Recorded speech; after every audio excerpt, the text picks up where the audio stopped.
Hello friends, કેમ છો? તો આજે આપણે આવી ગયા છીએ અમારી વાડીએ અને જો ઘનઘોર કેળ છે અને અમારી વાડીએ ગીતાબેન ને વજેસી ને આજ મને એમ થયું કે હું પણ થોડીક મદદ કરાવું એટલે હું અહીંયા કેળ બાંધું છું. કેટલે આપણે હંમેશા એમ કહેતા હોય કે હા કેળાના ભાવ તો જો કેટલા છે, પણ કેળાના ભાવ હોય જ ને, કારણ કે આમાં કેવડી મહેનત થાય. જો હજી તો હું અહીંયા આમથી ચડીશ આવી રીતના એક એક કેળ બાંધવાની, એમાંય ખુરચી નમી જાય તો પડી જાય, એટલે હજી મને આમાં કંઈ આવડતું નથી. પણ આજ મેં છે ને ગીતાબેનને કીધું છે કે મને આ શીખવાડો, એટલે જો મને આ ગીતાબેન શીખવાડે છે અને આ બાંધીને જો આમ દેવાનું, એટલે ઓલા વજેસી છે ને એ ત્યાં બાંધે ઓલે સ્થળે, અને અંદર આ કેળમાં એટલો બફારો થાય ને તો આજ મને ખબર પડી. આજ મને ધરાતી વસંત લઈ આવ્યા કે હાલ તને ખબર પડે કે.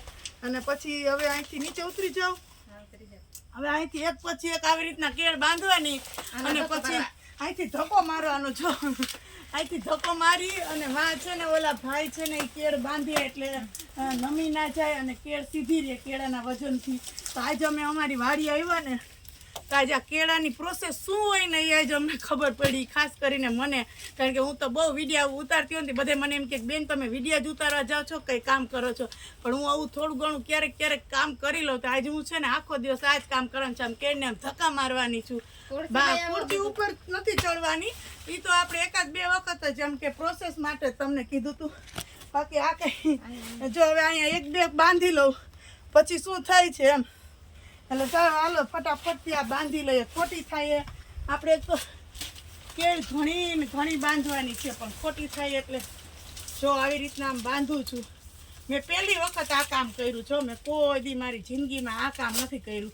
તો આજે હું રવિવાર હતો ને એટલે મને એમ થયું કે વાડીએ અમારા કેવડા જો આમ આખી લૂમું જો તમે કેવી આવી ગઈ છે. હાવ નાના નાના હતા ને ત્યારે આપણે વિડીયો ઉતાર્યા હતા, હવે આ કેવડા મોટા થઈ ગયા છે. તો હાલો હવે જ્યાં સુધી આ બધું પૂરું નહીં થાય ને ત્યાં જો હા ધમાધમ થઈ ગઈ.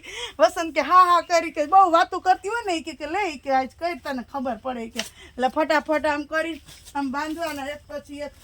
અને કે બહુ વાતું કરતી હોય કે કાજી કે તને ખબર નહીં કે કેળા બાંધવામાં ને કેળા ખાવામાં કેવી મજા આવે. એટલે આજ જો આપણે હે ને આખો દિવસ આ કામ કરશું અને આ જોવો આખું અમારું આ વાડી છે અને અમારી વાડી આ ગીતાબેનની રે છે, તો એ બહુ અમને મહેનત કરીને અમને હેલ્પ કરાવે છે. અને આજુબાજુ ઘરની જેમ જ અમારી વાડી સાચવે છે.